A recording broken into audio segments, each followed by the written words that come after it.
فأعوذ باللہ من الشیطان الرجیم بسم اللہ الرحمن الرحیم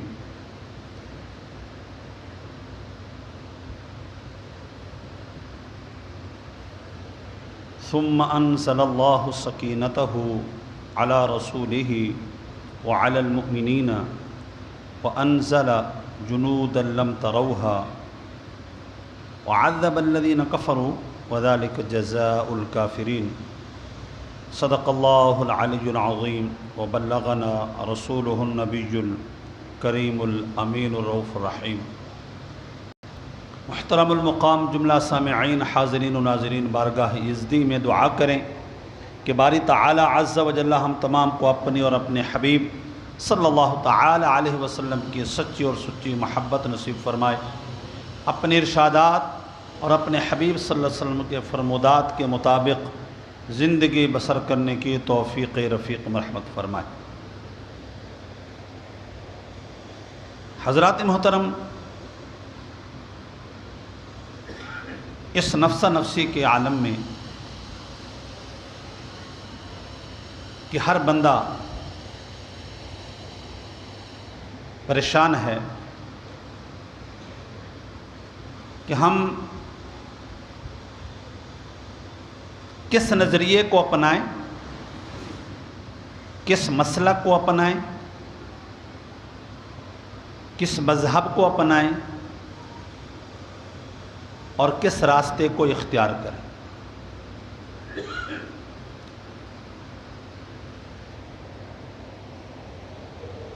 ہر بندہ اپنے اپنے دلائل دے رہا ہے، اپنے اپنے ثبوت پیش کر رہا ہے، اور ہم ہیں پریشانی میں جیے جا رہے ہیں،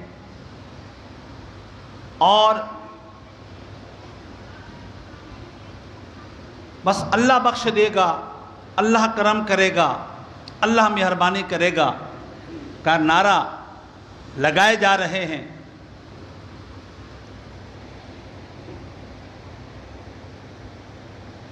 تو آئیے ہم قرآن سے پوچھتے ہیں،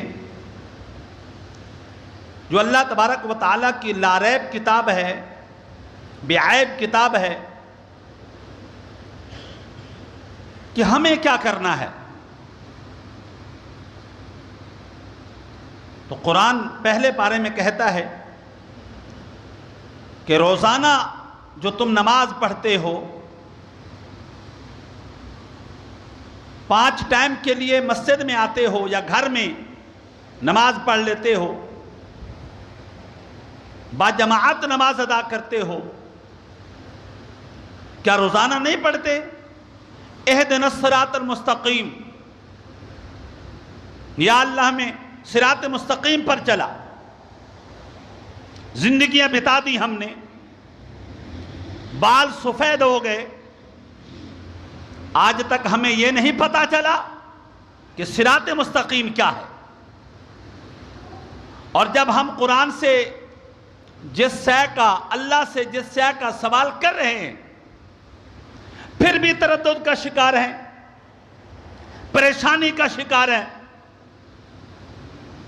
تذبذب کا شکار ہیں کہ یار پتہ نہیں ہم حق پر ہیں یا نہیں ہیں، ہم صراط مستقیم پر ہیں یا نہیں ہیں، ہمارا نظریہ، ہمارا مسلک ٹھیک ہے یا نہیں ہے۔ تو اللہ کے بندے، جس دھندے میں، جس کام میں تمہیں 1 مہینے میں نفع نہ ملے تو پریشانی کا یہ عالم ہوتا ہے کہ اب یا کیا ہوگا، میرے بچوں کا کیا ہوگا، میرے کاروبار کا کیا ہوگا، میرا مستقبل کیا ہوگا، میری آئندہ نسل کا کیا ہوگا۔ تمہیں فکر لاحق ہو جاتی ہے، اسلام کے بارے میں سفید داڑیاں ہو گئی، تردد کا شکار جی رہے ہیں، پتہ نہیں سیدھے راستے پر کون ہے، صراط مستقیم پر کون ہے، اہل سنت و جماعت پر کون ہے، اور جنتی فرقہ کون ہے، منصور فرقہ کون ہے، ابھی پریشان ہے۔ قرآن کہتا ہے اہدنا الصراط المستقیم، اے لوگوں نماز کے اندر تم کہتے ہو صراط مستقیم پر چلنا ہے، صراط الذین انعمت علیہم، یا اللہ ان لوگوں کے راستے پر چلا جن پر تیرا انعام ہے، جو تیرے انعام یافتہ ہیں، جو تیرے محبوب بندے ہیں۔ امام فخر الدین رازی رحمت اللہ تعالی علیہ 6ٹھی صدی کا امام ہے، اور 5ویں صدی کا امام علامہ بیضاوی رحمت اللہ تعالی علیہ، اس کے علاوہ تمام دور کے عربی مفسرین اس آیت کا ترجمہ یہ کرتے ہیں، اہدنا الصراط المستقیم صراط الذین انعمت علیہم غیر المغضوب علیہم ولا الضالین۔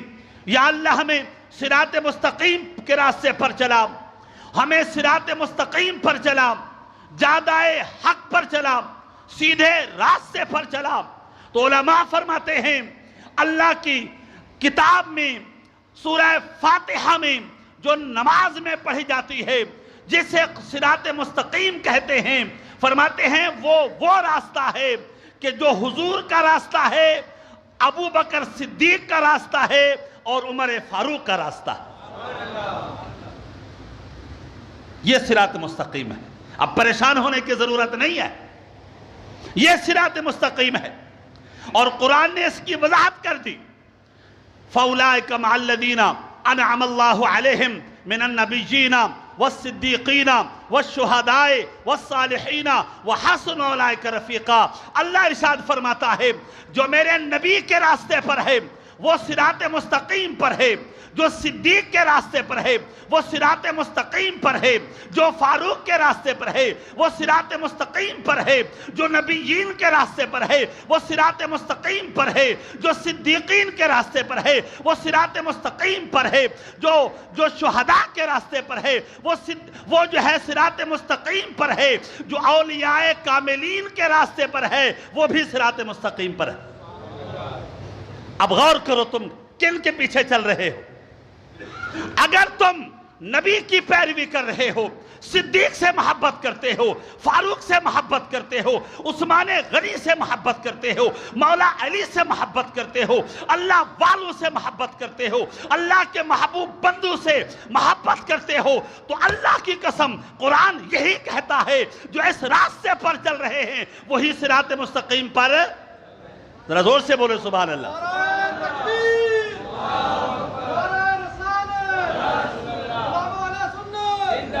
یہ قرآن کہہ رہا ہے، مجھے تو کوئی تردد نہیں ہے، کیونکہ میں نبیین کے راستے پر چل رہا ہوں۔ مجھے کوئی تردد نہیں ہے میں صدیق کے راستے پر چل رہا ہوں۔ مجھے کوئی تردد نہیں ہے میں فاروق اعظم کے راستے پر چل رہا ہوں۔ مجھے کوئی تردد نہیں ہے میں غوث الورا کے راستے پر چل رہا ہوں۔ پھر اللہ تبارک و تعالیٰ فرماتا ہے جب تم اس راستے پر چل رہے ہو تو پھر اطمینان رکھو، مطمئن ہو جاؤ، یہی صراط مستقیم ہے۔ اب تردد کا شکار نہیں، سفید داڑیاں ہوگی پتہ نہیں ہم سیدھے ہیں یا نہیں ہے۔ کیوں بھائی؟ کیوں؟ ہم ہی صراط مستقیم پر ہیں، ہم ہی صراط مستقیم پر ہیں۔ یہ میں نے قرآن پڑھا، آئیے علماء کی میں ایک بات بتاتا ہوں آپ کو۔ علماء نے اس پر کیا لکھا ہے، یہ میرے پاس 10ویں صدی کا مجدد، 10ویں صدی کا امام حضرت مولا علی قاری حنفی رضی اللہ تعالیٰ عنہ سے جب پوچھا گیا، اے امام تو بتا، یہ قوم تو پریشانی کا شکار ہے، تردد کا شکار ہے، تذبذب کا شکار ہے، آج تک یہ پریشان ہے، سیدھے راستے پر کون ہے؟ تو فرماتے ہیں اللہ تبارک و تعالیٰ کے حبیب نے فرمایا کہ ما انا علیہ و اصحابی، میرے حبیب فرماتے ہیں جو میرے راستے پر ہے، میرے صحابہ کے راستے پر ہے، میرے حبیب فرماتے ہیں وہی جنت کے راستے پر ہے۔ وہ کیا ہے؟ بولا بھی کریں یار، کیا ہے؟ جنت کے راستے پر ہے۔ اب میرے پاس یہ کتاب ہے، مولا علی قاری حنفی مرقات شریف میں فرماتے ہیں اللہ تبارک و تعالی ارشاد فرماتا ہے، اللہ کے حبیب نے یہ ارشاد فرمایا، اس کا ترجمہ اور مطلب کیا ہے؟ فرماتے ہیں المراد ہم المہتدون المتمسکون، اس سے مراد یہ ہے جو ہدایت پاتے ہیں، جو دلیل پکڑتے ہیں۔ تو فرمایا بسنتی، میری سنت سے دلیل پکڑتے ہیں، میرے ارشاد سے دلیل پکڑتے ہیں، میرے فرمان سے دلیل پکڑتے ہیں، وسنت خلفاء الراشدین، اور میرے خلفاء راشدین کے طریقے کو اختیار کرتے ہیں۔ اچھا، آج کل بھی ایک بندے کا میرے پاس فون آیا، وہ 4-5 بندے جو کہ امریکہ میں تھا، کوئی افریقہ میں تھا، ایک طلاق کا مسئلہ تھا، تو بولا جی یہاں بندے بیٹھے ہوئے ہیں، آپ سے ایک مسئلہ پوچھنا چاہ رہے ہیں۔ تو میں بولا جی پوچھ لیں۔ تو مجھے کہا کہ ایک صاحب نے اپنی بیوی کو جو ہے وہ 3 طلاقیں دے دی ہیں، غیر مقلد وہابی کہتے ہیں 1 طلاق ہے، معاذ اللہ۔ جب اس نے کہا 1 طلاق ہے تو میں نے یہ کہا انا للہ و انا الیہ راجعون۔ وہ کینیڈا میں کوئی شخص بیٹھا ہوا تو اس نے بولا میں اس بندے سے کیا بات کروں؟ میں نے بولا بھائی برائی کے اوپر انا للہ و انا الیہ راجعون نہیں پڑھا جاتا کیا؟ سبحان اللہ پڑھا جاتا ہے۔ اگر میں اس پر انا للہ پڑھوں کہ اس لڑکے نے طلاق کیوں دی، تبھی میں جانب حق ہوں، کیونکہ طلاق دینے کو اچھا عمل تھوڑی ہے۔ اگر میں اس پر انا للہ پڑھوں کہ اس بندے نے کیسے کہہ دیا کہ 3-1 ہے، یہ بھی میں حق بجانب ہوں، کیونکہ یہ بھی غلط ہے، یہ بھی غلط ہے۔ مجھے کہنے لگا نہیں جی مجھے ایک بات بتائیں، نبی کے دور میں کتنی طلاقیں ہوتی تھی؟ میں نے بولا آپ بتا دیں۔ بولا 1۔ پھر سیدنا فاروق اعظم عثمان غنی کے دور میں؟ کہنے لگا جی 1 ہوتی تھی۔ اچھا، میں نے بولا عثمان غنی کے دور میں؟ بولا جی پھر اس وقت 1 نہیں 3 ہوتی تھی۔ میں نے کہا یہ بتاؤ آپ یہ ثابت کرنا چاہتے ہیں کہ سیدنا فاروق اعظم نے شریعت بدلی ہے؟ معاذ اللہ۔ آپ یہ ثابت کرنا چاہتے ہیں فاروق اعظم رضی اللہ تعالیٰ عنہ نے حکم بدلا ہے؟ معاذ اللہ۔ آپ یہ ثابت کرنا چاہتے ہیں کہ سیدنا فاروق اعظم رضی اللہ تعالیٰ عنہ نے نبی کے حکم کے خلاف بات کی ہے؟ حالانکہ میرا نبی تو یہ کہتا ہے علیکم بسنتی وسنت الخلفاء الراشدین، فرمایا جیسے میرا راستہ صراط مستقیم کا راستہ ہے، اسی طرح میرے 4 خلیفہ جو ہیں ان کا راستہ بھی صراط مستقیم ہی کا راستہ ہے۔ میں نے کہا ملا پہلے سن، بخاری کے الفاظ ہیں، حضور فرماتے ہیں جو میرے راستے پر ہے وہ کیا ہے؟ صراط مستقیم پر ہے۔ جو خلفائے راشدین کے راستے پر ہے وہ بھی کیا ہے؟ ذرا زور سے بولا کرو، وہ کیا ہے؟ صراط مستقیم پر ہے۔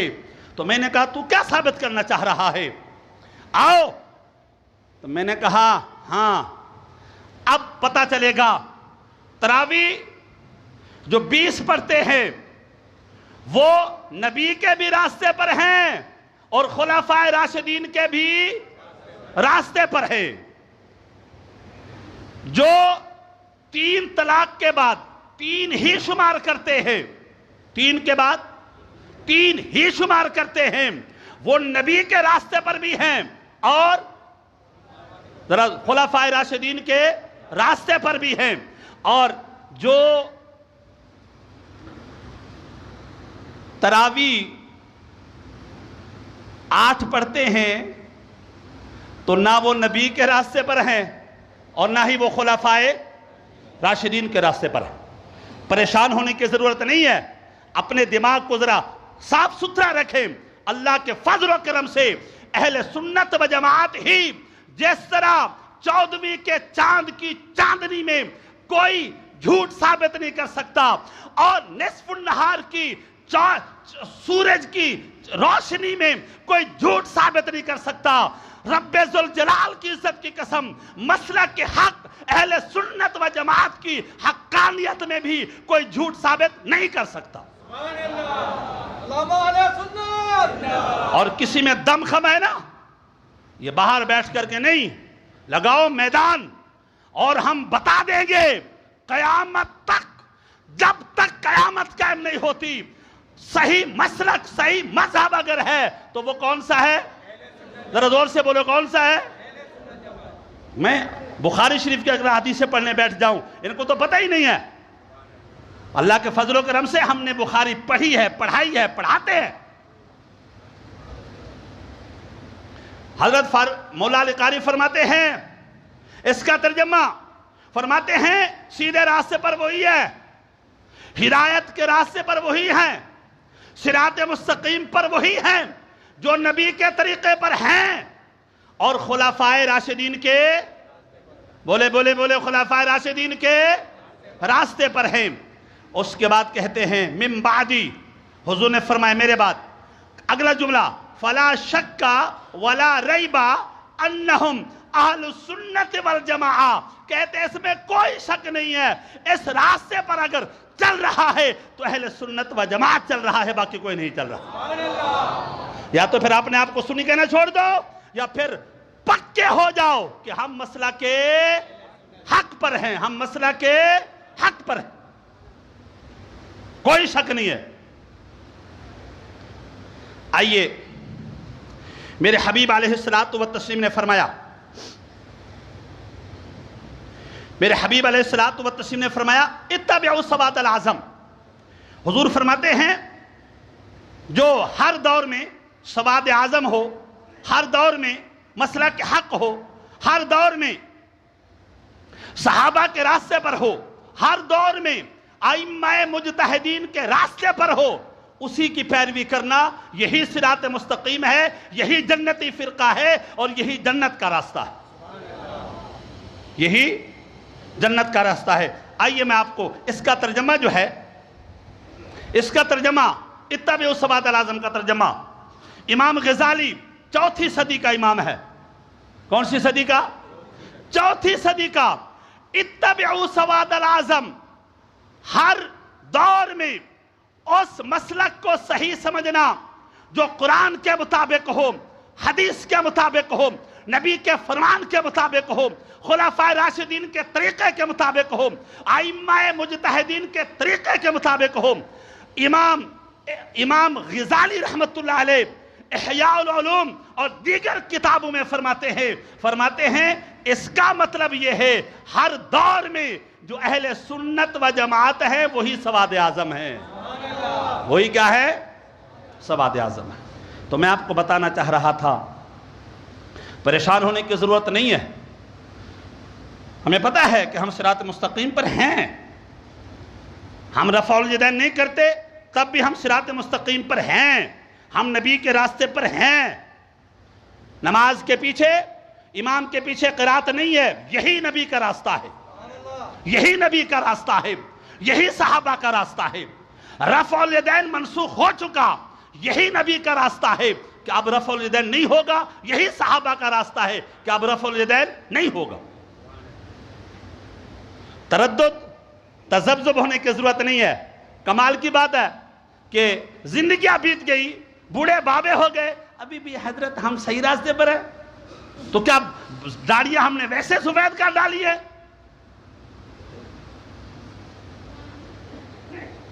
آئیے میں جس شخصیت کا نام سنانے جا رہا ہوں، جو کہ آج بتایا گیا مان علیہ و صحابی، جو میرے راستے پر ہے، خلفائے راشدین کے راستے پر ہے، صحابہ کرام کے راستے پر ہے، عمر اور ابو بکر، علی اور عثمان کے راستے پر ہے۔ میرے حبیب تو یہ فرماتے ہیں الصحابی کالنجوم، فرمایا جیسے آسمان پر ستارے چمکتے ہیں اور ہر ستارہ رہنمائی کرتا ہے، گائیڈ کرتا ہے، وہ تمہیں راستہ بتاتا ہے، فرمایا اصحابی کالنجوم فبأیہم اقتدیتم اہتدیتم، فرمایا میرے صحابہ بھی ستاروں کے مانند ہیں، جیسے ہر ستارہ ہدایت پر ہے، ہدایت کی رہنمائی کرتا ہے، میرے صحابہ بھی ہدایت پر ہیں اور ہدایت کی رہنمائی کرتے ہیں۔ ذرا زور سے بولے کرے سبحان اللہ، اتنا کنجوس نہ بنا کرے یار، کنجوسوں کی ضرورت نہیں ہے بھائی، کنجوسی کی ضرورت نہیں ہے، اور اللہ کے ذکر کرنے میں کنجوسی تو پھر اس سے بڑا بخیل کوئی نہیں ہے۔ بولنا پڑتا ہے ہر مرتبہ۔ یہ غریب پریشان ہوتے ہیں کہ یار بولنا بھی ہے یا نہیں بولنا، پتہ نہیں سبحان اللہ بولیں گے تو فرشتے بولیں گے کیا کہہ رہے یار، چپ، زور سے بولے سبحان اللہ۔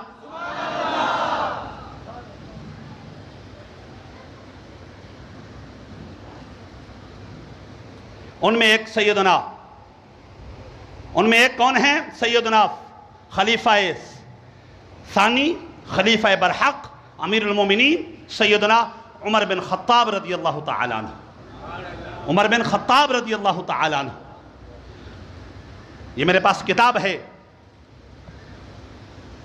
اور یہ 7ویں صدی ہجری میں کتاب لکھی گئی تھی. میں اس لیے بتاتا ہوں کہ یہ نہیں جس سنی کرتے ہوں گے. اللہ تعالیٰ کے فضل و کرم سے جو سنی کرتے ہیں وہ پہلے سے سلسلہ چلا آ رہا، وہ پہلے سے سلسلہ چلا آ رہا.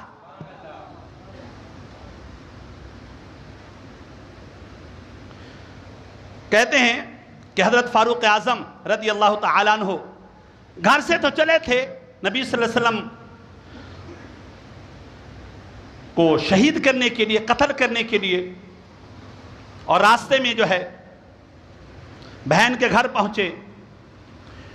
اب دل میں اسلام پیدا ہوا، گھر اور حضور کے پاس آئے، اسلام لائے، تو حضور نے پھر چھوڑ نہیں دیا تھا. کہتے ہیں ان رسول اللہ صلی اللہ علیہ وسلم ضرب صدر عمر بیدہ حین اسلم 3 مرات. حضور نے عمر کو ساتھ بٹھایا اور حضور نے 3 مرتبہ یوں کیا، 3 مرتبہ یوں اپنا ہاتھ جو ہے فاروق اعظم کے سینے پر پھیرا اور دعا فرمائی، اللہم اخرج ما فی صدر عمر من غل وابدلہ ایمانا. فرمایا یا رسول اللہ، اگر عمر کے دل میں کوئی بغض ہے، کوئی عداوت ہے، کوئی دشمنی ہے، وہ نکال دے اور عمر کے مجسمے کو سراپا ایمان بنا دے.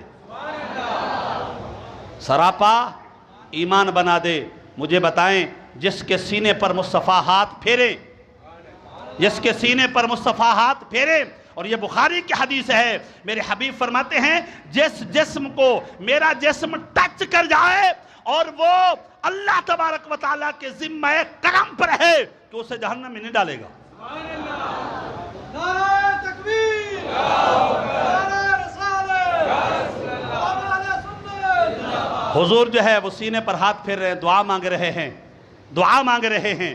ارے ہم دعا مانگتے ہیں، یا اللہ ہمیں یہ عطا کر دے، ہمیں وہ عطا کر دے. دعائیں تو ہم بھی مانگتے رہتے، ہمیں یہ عطا کر دے، ہمیں وہ عطا کر دے. مصطفیٰ نے بھی دعا مانگی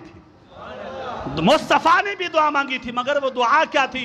یہ عطا کر، وہ نہیں. فرمایا اللہم اعز الاسلام بعمر ابن الخطاب خاصتاً. اے اللہ تو چاہتا ہے اسلام پھیلے، اسلام پھولے، تو چاہتا ہے شرق سے غرب تک اسلام کا ڈنکا بجے، تو چاہتا ہے شمال سے جنوب تک لا الہ الا اللہ کا کلمہ پڑھا جائے، تو عمر بن خطاب کو اسلام میں داخل کر دے، ڈنکا بجے گا. ڈنکا بجے گا. اب جناب والا کیا ہے؟ مجالس پڑھی جاتی ہیں اور یہ ذاکرین ان کے اور ان کے مرثیہ خواہ، اہل تشیع، اہل روافظ کے، تمہیں تو خیر پتہ نہیں ہے، تم تو ڈھم ڈھم سن لیتے ہوں گے، پتہ نہیں کیا ہے. نہیں سنا کریں. بہرحال میں آپ کو پہلے بھی کہتا ہوں، نہیں سنا کریں. تمہیں نہیں پتا کہ اس کے اندر کیا ہو رہا ہے. یہ صحابہ پر تبرہ ہو رہا ہے، صحابہ کو گالیاں دی جاتی ہیں، عائشہ صدیقہ کو گالیاں دی جاتی ہیں، فاروق اعظم پر تبرہ کیا جاتا ہے، عثمان غنی کو گالیاں دی جاتی ہیں. میرے حبیب نے تو یہ فرمایا کہ اگر تم کسی کو صحابہ کرام کو گالی دیتا ہوا دیکھو تو یہ فرمایا تو نے کو فعلیہ لعنت اللہ علی شرکم. میرے حبیب فرماتے ہیں انہیں دیکھ کر کہا کرو اللہ تمہارے شر کے اوپر لعنت بھیجے، اللہ تمہارے لعنت بھیجے. تو صحابہ کرام علیہم رضوان ہمارے اسلام کی بنیاد ہے. اسلام کی یہ مسجد ہے نا، مسجد اگر اس کی فاؤنڈیشن ہی کھوکھلی ہو جائے، اس کی فاؤنڈیشن ہی کے اندر گڑبڑ ہو جائے اور اس کے پلروں کے اندر ہی گڑبڑ ہو جائے تو اس کے رہنے کی کوئی امید نہیں ہے. اسلام کی فاؤنڈیشن صحابہ ہے، اسلام کی بنیاد صحابہ ہیں. قرآن تمہیں کس راستے سے پہنچا ہے؟ صحابہ کے راستے سے پہنچا ہے. نماز پڑھتے ہو، یہ کس طریقے سے پہنچا ہے؟ صحابہ کے طریقے سے پہنچا ہے. تمہارے پاس دین کا ایک ایک جز صحابہ کے طریقے سے پہنچا ہے. آج اگر کوئی صحابہ پر تبرہ کر رہا ہے تو وہ ہمارے اسلام کی فاؤنڈیشن پر تبرہ کر رہا ہے، وہ اسلام کے پلروں پر تبرہ کر رہا ہے، وہ اسلام کے ستونوں پر تبرہ کر رہا ہے۔ تو میرے دوستو، اگر تمہاری کوئی جڑیں ہی کھوکھلی کرنا شروع کر دیں تو تم بیٹھے رہو گے چپ کر کے؟ چلے جی گرا دے۔ غیرت مند تو ایسا نہیں کرتا۔ اور میرے حبیب نے فرمایا کہ مومن جو ہوتا ہے نا، مومن، حضور نے فرمایا مومن سادہ بھی ہوتا ہے مگر غیرت مند بھی ہوتا ہے۔ ہاں، میرے حبیب نے فرمایا یہ تین چیزیں، تین ذاتیں کبھی بغیرت نہیں ہوتی۔ تین ذاتیں کبھی بغیرت نہیں ہوتی۔ میرے حبیب نے فرمایا اللہ غیرت مند ہے، رسول غیرت مند ہے، اور رسول کا غلام بھی۔ یہ حدیث پاک ہے۔ ہمارے کوئی جڑوں کو ہاتھ لگائے تو ہم آگ بگولا ہو جائیں، اے تم میرے دیوار کے اوپر یہ کیل ٹھونک رہا تھا، دیوار گر جائے گی اور یہ کچا ہو جائے گا پلستر، تو کیا کر رہا ہے؟ اگر تمہاری دیوار کے اوپر کوئی کیل ٹھوکے تو تمہیں ڈر لگتا ہے یہ پتھر کچا ہو جائے گا، اور یہ سلیب جو ہے وہ گر جائے گا، اور یہ پتھر جو ہے وہ گر جائے گا۔ تو اسلام کی بنیادوں پر جو حملہ کرے گا تو ہماری غیرت کا تقاضا ہے ہم جاگیں، ہم اٹھیں اور یہ ثابت کر دیں کہ اسلام کے بنیاد، اسلام کے پلر، اسلام کی فاؤنڈیشن اگر ہیں تو کون ہیں؟ صحابہ ہیں۔ کون ہیں؟ صحابہ۔ حضور علیہ الصلوۃ والتسلیم نے ارشاد فرمایا، میں آخری بات کر کے اجازت چاہتا ہوں۔ حضور نے فرمایا کہ اللہ تبارک و تعالیٰ نے مجھے 4 وزیر عطا فرمائے ہیں۔ کیا؟ 4 وزیر عطا فرمائے ہیں۔ اچھا، آپ کو پتا ہے وہ یہاں کے عمران خان کے وزیر نہیں ہیں جو جھوٹ بولیں گے، یہ پاؤڈری موڈری نہیں ہے، مصطفیٰ کے وزیر ہیں۔ کس کے وزیر ہیں؟ بولو ذرا، کس کے وزیر ہیں؟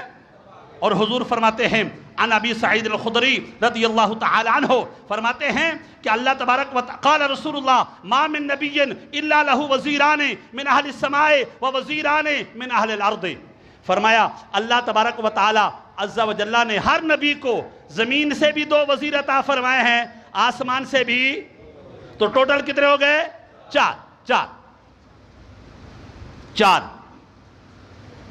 4 وزیر ہوتے ہیں ہر نبی کے۔ 2 آسمان سے اللہ عطا کرتا ہے۔ پتہ ہے وزیر کیا کرتا ہے؟ وزیر اپنے پریم منسٹر جو ہوتے ہیں نا، پریم منسٹر جو ہوتا ہے اس کا ترجمان ہوتا ہے۔ اس کا کیا ہوتا ہے؟ ترجمان ہوتا ہے۔ جو آقا ہوتا ہے نا، پریزیڈنٹ ہوتا ہے نا، اس کا کیا ہوتا ہے؟ وہ ترجمان ہوتا ہے، اس کا ترجمان ہوتا ہے۔ حضور کے وزیر ہیں تو وزیر تو بادشاہوں کے ہوتے ہیں نا جی، وزیر تو بادشاہوں کے ہوتے ہیں۔ تو حضور نے فرمایا کہ اللہ نے مجھے 2 وزیر عطا فرمائے ہیں، 2 آسمان سے تعلق رکھتے ہیں، 2 زمین سے تعلق رکھتے ہیں۔ تو پتہ یہ چلا آسمان پر بھی سکہ چلتا ہے تو آمنہ کا لال کا چلتا ہے، زمین پر بھی سکہ چلتا ہے تو آمنہ کا لال کا چلتا ہے۔ کیونکہ وزیر انہی کے وہیں رکھے جاتے ہیں جہاں پر حکومت بھی چلے نا جی، یہاں پر حکومت بھی چلے وہیں وزیر رکھے جاتے ہیں۔ تو فرمایا میرے 2 وزیر آسمان پر ہیں اور 2 وزیر زمین پر ہیں۔ فرمایا وزیر آیا من اہل السماء فجبریل و میکائیل۔ فرمایا جو آسمان کے میرے وزیر ہیں نا، میرے وزیر مصطفیٰ فرما رہے، ایک جبریل ہے، ایک میکائیل علیہ الصلوۃ والتسلیم ہے۔ وزیر ہیں، وزیر کون ہے؟ وزیر۔ لوگ کہتے ہیں اچھا یہ بتاؤ یار، یہ نبی صلی اللہ علیہ وسلم کیسے شب معراج پل بھر میں تھوڑی سی دیر میں گئے بھی صحیح آئے بھی صحیح، کیسے آئے؟ سمجھ میں نہیں آتا۔ میں نے کہا اس لیے کہ ابھی تک تو نے وزیر کی شان نہیں سمجھی، ابھی تک تو نے وزیر کی شان نہیں سمجھی۔ پل بھر میں جبریل آتا بھی ہے، اور یہ تو جو وزیر ہے نا جی، یہ تو کون ہے؟ جب وزیر پل بھر میں آ جا سکتا ہے تو آقا تو اس سے جلدی آ بھی سکتا ہے، جا بھی سکتا، اس سے جلدی آ بھی سکتا ہے، جا بھی سکتا ہے۔ اور حضور نے فرمایا لیکن وزیر آیا من اہل الارض فابو بکر وعمر، فرمایا میرے دھرتی کے جو وزیر ہیں، میرے دھرتی کے جو خلیفہ ہیں، میرے دھرتی کے جو نائب ہیں، میرے حبیب فرماتے ہیں ایک ابو بکر ہیں اور ایک جو ہے عمر فاروق رضی اللہ تعالیٰ عنہ۔ صحابہ فرماتے ہیں ہم نے اکثر حضور کو دیکھا، حضور صلی اللہ علیہ وسلم کو کہ جب مسجد نبوی میں تشریف لاتے مسجد نبوی میں تشریف لاتے تو آپ ایک ہاتھ میں فاروق صدیق اکبر کو پکڑ کے رکھتے اور دوسرے ہاتھ میں فاروق اعظم، ذرا بولا کرے کسے؟ فاروق اعظم میں یہ پکڑ کے رکھتے، ایسے ہاتھ پکڑتے تھے، ایسے ہاتھ پکڑا کس کا؟ فاروق اعظم صدیق اکبر کا۔ ہاتھ پکڑا کس کا؟ فاروق اعظم کا۔ اصل طریقہ تھوڑا الگ ہوتا ہے، میں بات ختم کر رہا ہوں۔ ہم جب باہر نکلتے ہیں اپنا بچہ بھی ساتھ لے کر کے جاتے ہیں، جو اپنے بچے کو ساتھ لے کر کے جاتے ہیں نا، تو پہلا طریقہ کیا ہوتا ہے، ہم یوں انگلی کرتے ہیں اور بچے کو کیا کرتے ہیں، انگلی پکڑاتے ہیں۔ کیا کرتے ہیں؟ بچے نے ہماری انگلی پکڑی ہوئی ہے، بچے نے ہماری انگلی پکڑی ہوئی ہے۔ ایک یہ طریقہ ہے، جہاں رش آ جاتا ہے، جہاں بھیڑ آ جاتی ہے تو پھر بچے کا ہاتھ ہم پکڑ لیتے ہیں، کیوں کہ رش ہو گیا ہے، بھیڑ ہو گئی ہے، گم ہو جانے کا ڈر ہے، ضائع ہو جانے کا ڈر ہے اور ادھر ادھر ہو جانے کا ڈر ہے۔ اب ہاتھ ہم پکڑ لیتے ہیں۔ میرے مصطفیٰ صلی اللہ علیہ وسلم ایک ہاتھ ابو بکر کا پکڑا ہوا ہے، دوسرا جو ہے عمر فاروق کا پکڑا ہوا ہے، اور حدیث پاک ہے ہَكَذَا نُبْعَثُ يَوْمَ الْقِيَامَةِ، فرمایا قیامت کے دن ہم ایسے اٹھیں گے، قیامت کے دن ہم ایسے اٹھیں گے۔ میں سوچنے لگا یا رسول اللہ آپ انگلی دے دیتے تو انگلی پکڑ کر کے بھی آ سکتے تھے۔ فرمایا تمہیں نہیں پتا، میں تو جانتا تھا ابو بکر کا دشمن بھی پیدا ہوگا، فاروق اعظم کا دشمن بھی پیدا ہوگا، میں ہاتھ پکڑ کے چل رہا ہوں، ثابت کر رہا ہوں اگر کسی میں جرأت ہے الگ کرنے کی تو وہ الگ نہیں کر سکتا، کیونکہ میں نے ہاتھ دونوں